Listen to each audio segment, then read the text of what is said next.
Assalamualaikum warahmatullahi wabarakatuh.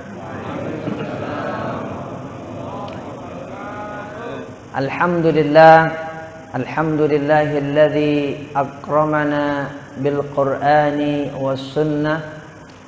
Allahumma salli wa sallim ala sayyidina wa habibina wa syafi'ina wa qurrati a'yunina wa maulana Muhammadin a'zamil makhluqati wa syafi'il ummah wa ala alihi wa sahbihi al-faizina bidukhulil jannah fi yaumil qiyamah. Amma ba'du.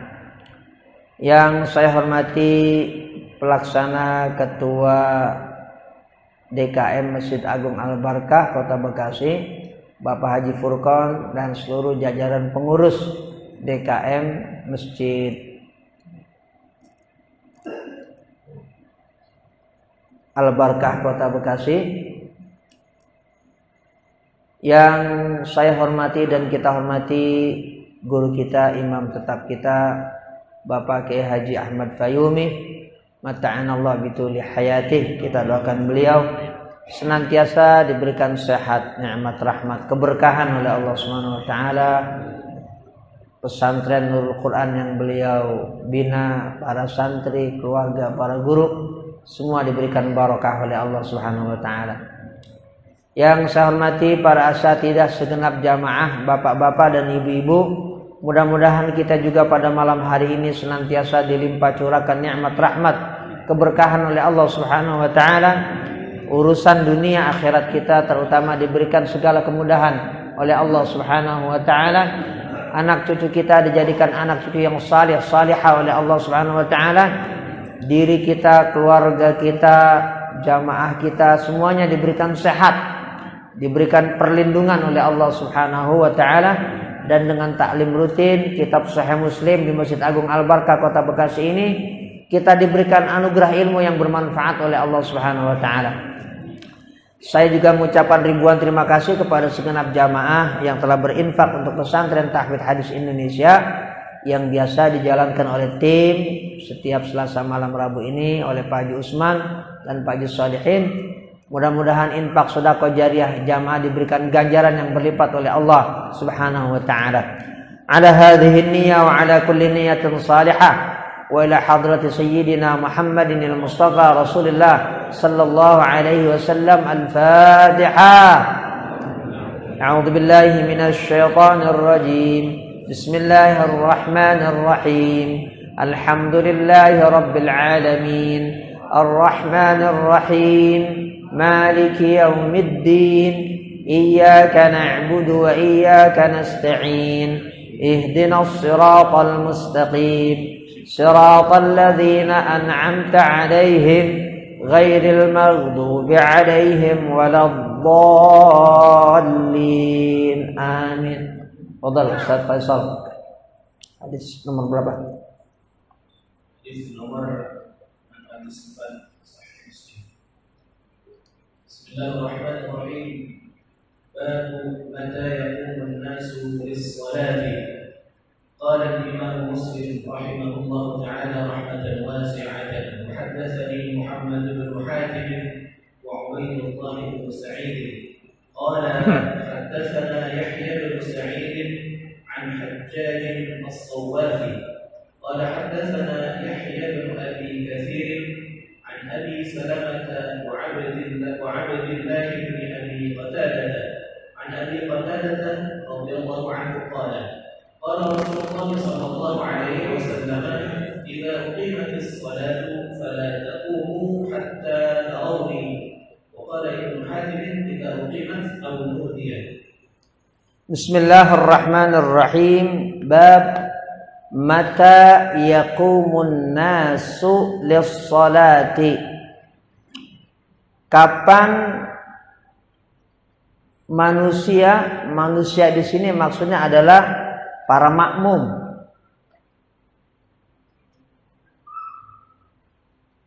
Bukan seluruh manusia, maksudnya para makmum yang akan melaksanakan sholat berjamaah. kapan ini waktunya para makmum berdiri untuk melaksanakan sholat berjamaah bersama imam. Qala al-Imam Muslim bin al-Hajjaj rahimahullahu taala rahmatan wasi'atan wa haddatsani Muhammad bin Hatim wa Ubaidullah bin Sa'id qala haddatsana Yahya bin Sa'id. Al-Imam Yahya bin Sa'id yang dimaksud dalam perawi dan sanad ini adalah Al-Imam Yahya bin Sa'id Al-Qattan. Ada Al-Imam Yahya bin Sa'id Al-Ansari yang meriwayatkan hadis innamal a'malu binniyat wa innamal likulli imri'in ma nawa. Ini Yahya bin Sa'id Al-Qattan. Al-Imam Yahya bin Sa'id Al-Qattan ulama dari Basrah. Lahir dan wafat di kota Basrah. Lahir tahun 120 Hijriah dan wafat tahun 198 Hijriah. Nah, kita baca di dalam kitab namanya Syiaru A'lamin Nubala yang ditulis oleh Al-Imam Al-Hafidh Al-Zahabi, salah seorang pakar hadis besar dan salah satu ulama rujukan tentang rijalul hadis atau para perawi hadis. Karena keluar biasaan penguasaan Al-Imam Yahya bin Sa'id Al-Qattan, ini beliau digelari Amirul Mu'minin fil hadis. Amirul Mu'minin fil hadis. Amirul Mu'minin fil hadis. Dan ini sangat langka ulama hadis yang bergelar Amirul Mu'minin fil hadis. Bahkan dalam rentang waktu 1 milenium, 1000 tahun, itu bisa dihitung pakai jari. Dari ribuan ulama yang punya kemampuan untuk menghafal hadis sanad dengan matan 100.000, banyak. Nah, dari ulama-ulama itu yang punya gelar Amirul Mu'minin fil hadis cuma sedikit. Dalam rentang waktu 1000 tahun, 100 nggak sampai, 50 aja nggak sampai, 50 orang aja nggak sampai. Di antara sedikit ulama yang bergelar Amirul Mu'minin fil hadis adalah Al-Imam Yahya bin Sa'id Al-Qattan, ulama dari Basrah tadi. Beliau ini juga ulama dari para ulama, guru dari guru, Syekhul Masyayikh. Karena murid-muridnya ya Imam Ahmad bin Hanbal, muridnya Al-Imam Yahya bin Sa'id Al-Qattan dan para ulama-ulama lain. Ibadah luar biasa Al-Imam Yahya bin Sa'id Al-Qattan. Setiap hari, sehari semalam menghatamkan Quran. Hatam 30 juz sehari semalam. Selama 20 tahun tanpa henti. Setiap hari hatam Quran 30 juz setiap hari selama 20 tahun. Gimana tuh aja Gus? Ya Allah. Yang hafal Quran aja juga kayaknya nggak tiap hari. termasuk Ustaz Faisal. Apalagi nganten baru. Hafal Quran. Ini luar biasa. Ulama ini zuhudnya, solehnya, alimnya udah nggak ditanya lagi kalau soal alim. Luar biasa. Al-Imam Yahya bin Sa'id Al-Qattan. An Hajjaj As-Sawwafi qala haddatsana Yahya bin Abi Katsir an Abi Salamah wa Abdullah bin Abi Qatadah an Abi Qatadah radhiyallahu anhu. Jadi hadis ini riwayat sahabat Rasulullah sallallahu alaihi wasallam yang bernama Abu Qatadah. Abu Qatadah itu kunyahnya, julukannya. Namanya Harith bin Rib'i. Al-Harith bin Rib'i. Itu nama sahabat Rasulullah SAW yang terkenal dengan Abu Qatadah, seperti Abu Hurairah dan lain sebagainya. Nyaris kita nggak tahu siapa nama sebenarnya. Nah, ini Abu Qatadah, sahabat Nabi dari kalangan Ansar. Tepatnya kabilahnya Khazraj. Kabilah Khazraj. Jadi ada kabilah Aus, ada kabilah Khazraj. Sahabat Abu Qatadah dari kabilah Khazraj. Lahir tahun 16 sebelum Hijriah. Tahun 16 sebelum Hijriah. Dan wafat tahun 54 Hijriah. Dua-duanya di kota Madinah. Maksudnya lahir, wafat di kota Madinah, dimakamkan di pemakaman Baqi yang ada di kota Madinah Al-Munawwarah. Nah, beliau ini terkenal dengan sebutan gelar Farisu Rasulullah sallallahu alaihi wasallam. Kesatrianya Rasulullah sallallahu alaihi wasallam karena begitu berani dan piawai, sangat piawai menunggang kuda. Jago lah. Ini kalau ada lomba ini menang kelas dunia ini. Sahabat Abu Qatadah radhiyallahu anhu.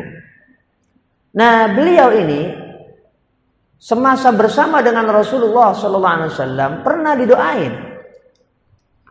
Ini kita baca di dalam kitab namanya Al-Isabah fi Tamyizus Sahabah yang ditulis oleh Imam Al-Hafidz Ibnu Hajar Al-Asqalani. Yang nanti juga syarahnya kita baca malam ini. Didoain oleh Rasulullah, Allahumma barik lahu fi basyaratihi wa sya'rihi. Ya Allah, berkahilah ini dia, maksud dia ini Abu Qatadah, kulitnya sama rambutnya. Doa Nabi itu buat Abu Qatadah. Ya Allah, berkahin itu Abu Qatadah, kulitnya sama rambutnya. Doa Nabi kan lain-lain. Sahabat ini doain begini lain-lain. Ada yang didoain kaya. Sahabat Anas bin Malik, Allahumma aktsir malahu. Ya Allah, banyakin hartanya dia. Kaya. Semua yang didoain Nabi itu kabul semua. Nggak ada yang meleset, nggak ada. Termasuk ini sahabat Abu Qatadah. Karena didoain kulitnya sama rambutnya, ini tampilannya sampai meninggal di usia 70 tahun itu muda terus. Sampai sahabat lihat waktu dia mau meninggal di usia 70 tahun seakan usia 15 tahun. Gimana Ustaz Bukhari? Kira-kira kalau Ustaz Bukhari dikasih awet muda terus mau dipakai buat apa ini kayaknya? Itu Pak deh. Tampilan muda terus, kulit nggak keriput. Rambut kagak ubanan ini sahabat Abu Qatadah. Karena didoain sama Rasulullah sallallahu alaihi wasallam, kulitnya berkah, rambutnya berkah. Betul. Agak kisut-kisut itu. Rambut kagak uban-ubanan. Wafat udah takdir Allah Subhanahu wa taala. Keberkahan doa dari Rasulullah sallallahu alaihi wasallam. Sahabat Abu Qatadah dalam hadis ini meriwayatkan, dan hadis ini juga muttafaqun alaih. Artinya disepakati periwayatannya baik oleh Imam Muslim juga oleh Imam Bukhari yang nanti syarahnya Fathul Bari akan dibaca oleh Ustaz Sobana. Apa hadis yang diriwayatkan oleh sahabat Abu Qatadah? Pendek aja.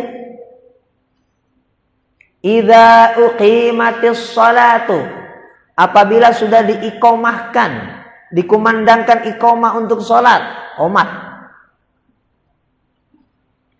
Nabi bilang kepada para sahabat, fala taqumu, jangan kalian berdiri hatta, sehingga sampai tarauni, kalian semua melihat aku keluar dari kamar, karena rumah Rasulullah memang ya berdempetan dengan tembok Masjid Nabawi. Ini luar biasa. Hadis ini nanti dibaca. Pertama, ini menunjukkan akhlak mulia Rasulullah Sallallahu Alaihi Wasallam. Maksudnya apa? Enggak nyusahin orang. Kita jangan sampai mentang-mentang, apakah di kampung, terutama di kampung, kita kan imam satu-satunya, anggaplah begitu, atau imam utama, imam besar, datang ke musola atau ke masjid kelamaan, jamaah udah pada nungguin, akhirnya apa? Qomat, dia terlambat, habis itu apa? Ngambek.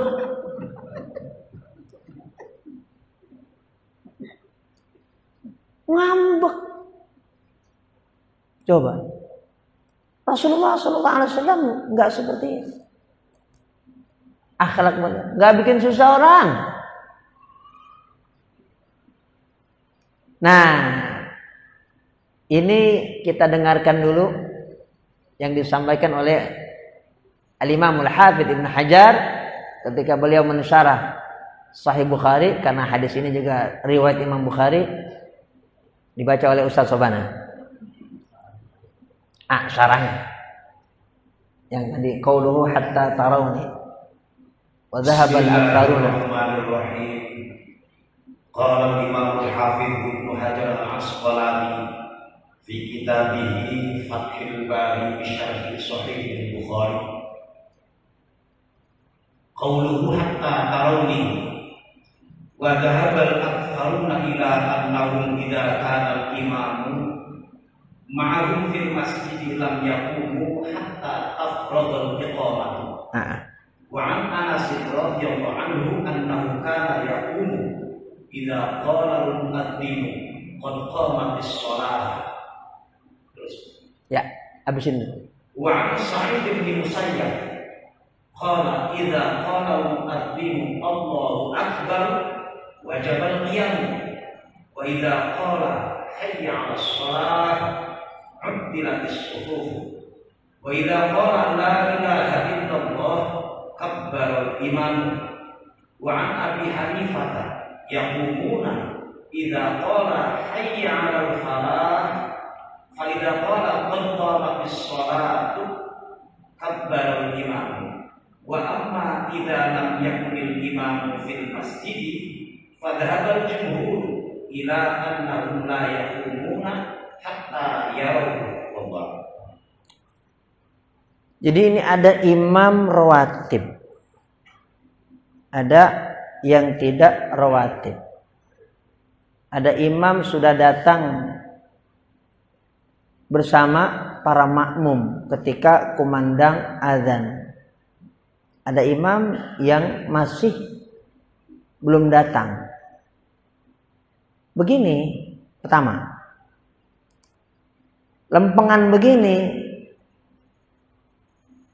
kita lihat diri kita, jangan lihat diri Rasulullah Sallallahu Alaihi Wasallam. Setiap sholat dia imam terlambat mulu. Jangan begitu. Rasulullah, rumah beliau tadi bukan lagi di samping masjid, tapi hanya bersebelahan tembok masjid. Dan Nabi mulazamah, nggak ada penyakit terlambat. Gitu. Jadi jangan saya kan ikut Rasulullah SAW. Jangan. Kita datang ketika kumandang azan atau bahkan sebelum kumandang azan, biar kita dilihat oleh imam. Atau kalau enggak bersama makmum, misalnya di Masjid Agung Al-Barkah, ini misalnya Kiai Payumi kan udah standby di belakang, ngumpet dulu, ngopi dulu, gawe dulu. Terus habis sudah standby. Mungkin Ustaz Faisal juga seperti itu, sama. Sehingga tidak menimbulkan tanda tanya di benak para jamaah. Nah, ini dulu yang harus kita perhatikan. Jadi kalau sudah di dalam, udah enak. Qomatnya enak. Mulainya juga, sholat nanti juga enak, semuanya udah siap semua. Nah, para ulama seperti yang disampaikan oleh Al-Imam Al-Hafidh Ibnu Hajar Al-Asqalani memberikan penjelasan kapan ini qomat, kemudian kapan ini para makmum berdiri. Kalau imamnya sudah standby di dalam masjid bersama para makmum, habis sholat qobliyah, nggak lama setelah itu qomat. Habis qobliyah nggak lama setelah itu qomat. Apalagi sekarang masjid-masjid sudah punya jam penanda yang tet bunyi. Lebih enak lagi nih, lebih simpel lagi. Nah, qomat kemudian dikumandangkan, kita jangan terlebih dahulu berdiri. Hatta tafragha al-iqamatu, sampai kelar, selesai itu iqamah. Berarti sampai la ilaha illallah. Baru kemudian makmum ini berdiri. Itu yang dijelaskan oleh Al-Imam Al-Hafidh Ibnu Hajar tentang fikih qomat dan fikih bagi para makmum kapan berdirinya. Jadi mayoritas para ulama seperti disampaikan oleh Ibnu Hajar Al-Asqalani berdiri setelah selesai kelar qomat baru berdiri. Allahu Akbar, Allahu Akbar, la ilaha illallah, baru qomat. Tapi karena ini untuk ilmu, ada kita sampaikan wawasan, karena disampaikan itu tadi oleh Al-Imam Al-Hafidh Ibnu Hajar. Ada sahabat Anas menyampaikan, Al-Imam Sa'id Ibn Al-Musayyab, seorang tabi'in besar menyampaikan, ada Al-Imam Abu Hanifah juga menyampaikan. Nah, redaksi-redaksinya berkisar antara hayya 'alas shalah. Ada yang mengatakan bangunnya ketika hayya 'alal falah. Ada yang menjelaskan bangunnya ketika qad qamatis shalah. Ketika hayya 'alal shalah, hayya, bangun dah. Ada yang bilang, jangan lempengan hayya 'alal shalah, hayya 'alal falah. Ada yang bilang, lempengan qad qamatis shalah. Baru bangun. Ini penjelasan dari para ulama.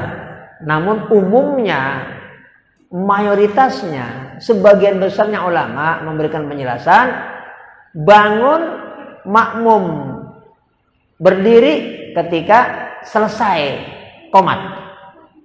Itu umumnya. Nanti kalau ada inisiatif dari seorang ustadz bilang atau dalam mengajar, di masjid ini, di musola ini, kalau udah yang mengumandangkan qomat hayya 'alas shalah, ya bangun semua, nggak ngapa-ngapa, benar, karena kita udah ngaji. Oh iya, itu terserah yang punya begawan itu, terserah sultan musolanya. Oh, kalau di masjid ini atau musola ini, kalau disamakan hayya 'alal falah, kalau masjid ini sama lempengan qad qamatis shalah, nggak salah. Atau udah selesai nggak masalah. Ya tergantung komando masing-masing. Kira-kira yang paling maslahat yang mana maksudnya gitu. Ini Islam agama yang luas dan agama yang luas, lempengan yang luas, lempengan yang luas. Ini lempengan yang luas nih dan luas. Itu Pak Ade. Tadi masjid terserah di sana. Di Cibitung, bagaimana di Gramapuri? Instruksinya terserah. Itu. Nah, ini untuk memudahkan para makmum jangan sampai kelamaan berdiri. Tujuannya ke sana. Kalau dari awal khawatir sebagian makmum yang mungkin kurang sehat atau udah tua, diri kelamaan. Apalagi kalau imamnya belum datang, lama. Kan ada masjid, ada musola yang imamnya itu mungkin cuma satu, yang lainnya belum bisa jadi imam atau mungkin takut atau malu. Akhirnya mendorong-dorongan. Nah ini kalau sudah selesai qomat baru berdiri. Makmum imamnya udah standby. Lah kalau imamnya ini belum standby, jangan dulu qomat. Sampai kita ini semua memastikan imamnya ada. Satu. Kalau imamnya itu atuh sampai kita pastikan yang iqomat itu ngelihat, oh itu udah ada di sana. Udah tinggal 3 langkah lagi, misalnya di pintu. Nah itu yang dilakukan oleh Bilal. Bilal itu yang iqomah. Lihat, muraqabah, memperhatikan Rasulullah sallallahu alaihi wasallam. Bila Bilal udah lihat di balik pintu ini Rasulullah keluar, langsung qomat. Nabi belum masuk. Nabi belum masuk. Udah mau masuk. Ketika Nabi udah mau masuk, berarti udah qomat. Oh, ininya ke ini. Kelindes omnibus law.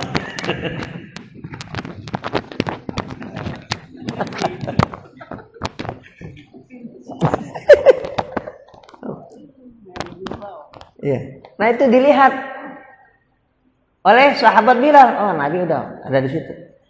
Jadi sahabat Bilal nggak menunggu Nabi Muhammad SAW ada di sini nggak.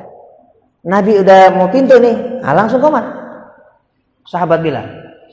Nah kita boleh nggak ngikutin seperti itu? Boleh. Imam udah ada di situ 3 langkah lagi, qomat. Kalau emang kita imamnya ya itu aja orangnya, qomat. Nanti ketika sahabat Bilal qomat, ini sahabat udah siap-siap. Jadi nggak nungguin sampai selesai. Kalau dalam keadaan imam dalam hal ini Rasulullah SAW memang sudah terlihat di balik pintu.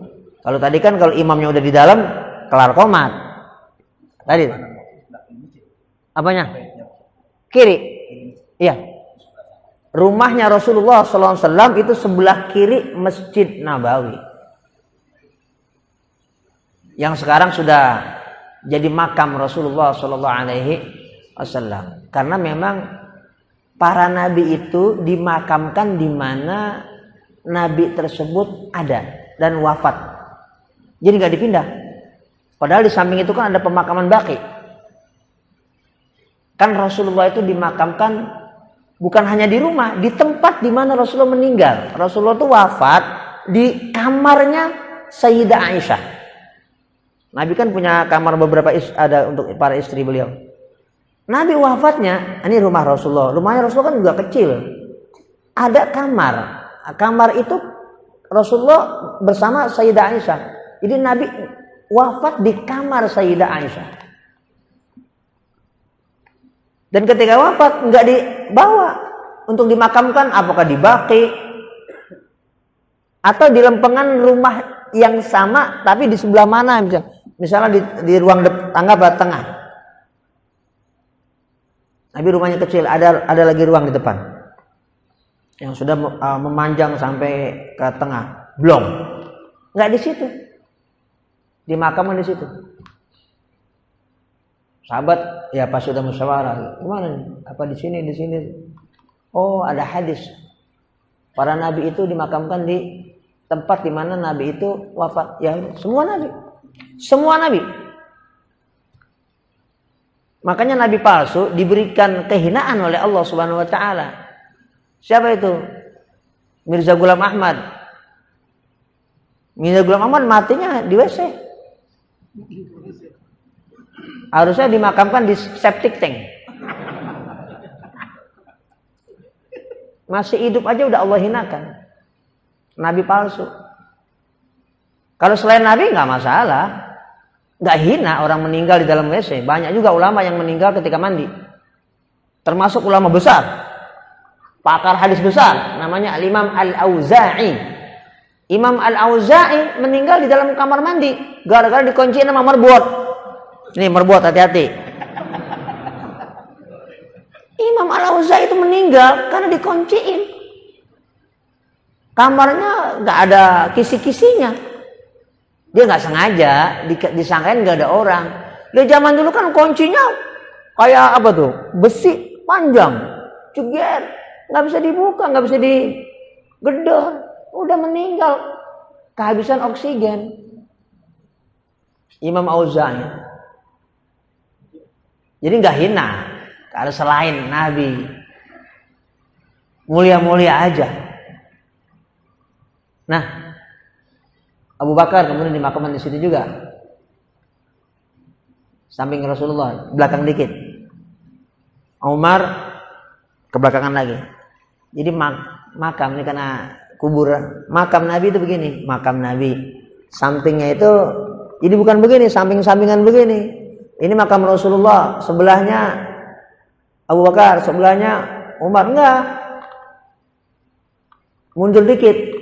Kanan, mundur. Kuburan aja itu ada akhlaknya. Kuburan Rasulullah itu di sampingnya Abu Bakar. Tapi di kebelakangan. Kagak apa namanya? Enggak sejajar, kebelakangan. Sayyidina Umar karena minta dikuburin di situ sama Sayyidah Aisyah, dikasih juga di samping Sayyidina Abu Bakar. Kebelakangan enggak, mundur sedikit. Jadi bukan samping-sampingan. Itu akhlaknya begini, akhlaknya Sayyidah Aisyah. Tadinya Sayyidah Aisyah ini kan di dalam rumah. Abu Bakar ayahnya pakai pakaian ya biasa aja. Tapi ketika dimakamkan lagi di situ Sayyidina Umar, dimakamkan di situ. Udah dikuburin, udah Sayyidah Aisyah itu di dalam rumah pun enggak lepas baju. Enggak lepas. Baru udah dikuburin. Karena Sayyidina Umar kan orang lain. Orang lain. Bukan mahram. Udah meninggal. Karena di dalam rumah itu, yang tadinya Sayyidatina Aisyah ya biasa. Nah, dalam rumah dengan suami ya buka. Tapi ketika Sayyidina Umar dimakamkan, itu Sayyidah Aisyah pakaian enggak dibuka. Kenapa? Ini ada yang dikuburin bukan saya. Maksudnya bukan keluarga terdekat. Ayo, itu keagungan akhlak para istri Rasulullah Sallallahu Alaihi Wasallam. Nah, kita pun bisa seperti itu. Lihat, tadi dulu. Kalau udah dilihat, terlihat itu imam memasuk, baru kita qomat. Nah, Nabi ini, sahabat kemudian bangun. Jadi Nabi ada di sini nih, ada Nabi udah di depan mihrab. Itu sop udah rapi semua. Jadi Nabi udah di depan ini duduk berdiri, sop udah rapi. Dan Nabi memang sangat ketat untuk urusan sop. Ketat. Seperti Nabi mengkomando pasukan tempur, kudu rapi. Kalau kalian sampai nggak lurus, nanti hati kalian dibengkokin oleh Allah Subhanahu Wa Taala. Akhirnya umat pecah, gara-gara sopnya kagak lurus waktu sholat. Ya lain kalau sekarang ini memang ada kajian, karena seperti ini kita lagi, ya mudah-mudahan ini cepat diangkat oleh Allah Subhanahu Wa Taala. Boleh nggak sholat kayak begini? Boleh. Kenapa? Situasinya lain. Untuk menjaga, nggak masalah. Walaupun kalau hati kecil saya mah nggak begitu. Cuman saya nggak bikin ribet pemerintah gitu. Baik udah. Kita ikutin. Kita perakyat. Ya. Udah ikutin sudah protokol kesehatan. Ikutin. Sholat. Dan gak usah bahas-bahas ini bagaimana. Itu kan sop, itu kan lurus, harus rapat. Itu kalau kondisinya tidak, kalau kondisinya lagi normal. Kalau kondisinya nggak normal, kayak begini, tidak mengurangi keutamaan berjamaah. Jadi nggak usah takut. Jadi nggak usah ngambek. Itu jamaah takut banget sih. Udah gua ke masjid Jangan begitu, jangan. Tetap kita ke masjid. Dan tidak mengurangi keutamaan jamaah kita, walaupun sopnya agak rendah. Tenang. Ini sudah dibahas semuanya oleh para ulama, nggak masalah. Nah kalau kondisi normal, semua sehat, jangan. Semuanya harus rapat, semuanya harus lurus. Nggak boleh ada yang bengkok. Karena nanti hati kita ada yang dibengkokin sama Allah Subhanahu Wa Taala, jadinya ukhuwah Islamiyah pecah. Nah itu tata tertib sholat berjamaah. Imam ya Rasulullah. Kalau selain itu sekarang zaman sekarang ya yang paling pas siapa jadi imam, kita semuanya yang tahu. Saya sampaikan jangan sampai kita ribut pengen jadi imam semua. Iya, ini kan kita di Bekasi kita lihat masjid mana, masjid ana, saya perhatikan. Ada juga yang seperti itu. Ya Allah nggak usah. Jadi ada beberapa masjid yang masih tadi punya persoalan masalah jadi imam. Jangan. Nggak usah, nggak perlu. Insya Allah kita nggak kekurangan imam. Yang terpenting kita jangan pengen banget jadi imam, nggak usah. Yang udah ditunjuk aja jadi imam. Siapa imam nih? Sini. Udah. Tapi yang nunjuk juga jangan asal tunjuk. Karena dia akrab sama dia, padahal ini keakrabannya nggak ada kaitannya dengan kemampuan. Main ditunjuk. Atau kita bilang saya jadi imam. Jangan juga. Ada akhlaknya. Lihat-lihat. Jangan. Berat loh jadi imam itu. Berat. Tapi walaupun berat harus ada yang jadi imam. Jangan sampai kosong. Tadi jangan sampai jadinya dorong-dorongan. Dorong-dorongan juga jangan juga. Main maju juga jangan. Yang pas aja. Nah ini tawazun, pertengahan, berimbang. Karena itu adalah Islam. Ya sesuai dengan kemampuan. Nah ini ternyata diatur oleh Rasulullah Sallallahu Alaihi Wasallam. Nabi ngelarang bangun karena Nabi nggak menyusahin orang. Ya awalnya karena begitu, udah pada diri, Nabi belum keluar. Tuh Nabi tuh. Jadi Nabi itu memang orang nggak gila hormat. Pokoknya kamu tungguin saya. Udah semua orang pada diri. Mau 1 jam kayak misal kali Isya. Ya. Nabi nggak begitu, tenang. Udah tetap aja santai, duduk. Nanti udah kalian lihat aku, baru kalian siap-siap berdiri. Nah inilah kita juga mengikuti ya kemuliaan akhlaknya Rasulullah Sallallahu Alaihi Wasallam. Al-Fatihah. A'udzubillahi minasyaitonirrajim. Bismillahirrahmanirrahim. Alhamdulillah Rabbil Alamin. Ar-Rahmanir Rahim. Maliki Yaumiddin. Iyyaka na'budu wa iyyaka nasta'in. Ihdinas siratal mustaqim. Siratal ladzina an'amta 'alaihim ghairil maghdubi 'alaihim waladdallin. Amin. Astaghfirullahal azim. Falakal hamdu ya ma'bud. Allahumma shalli wa sallim ala sayyidina Muhammadin wa ala alihi.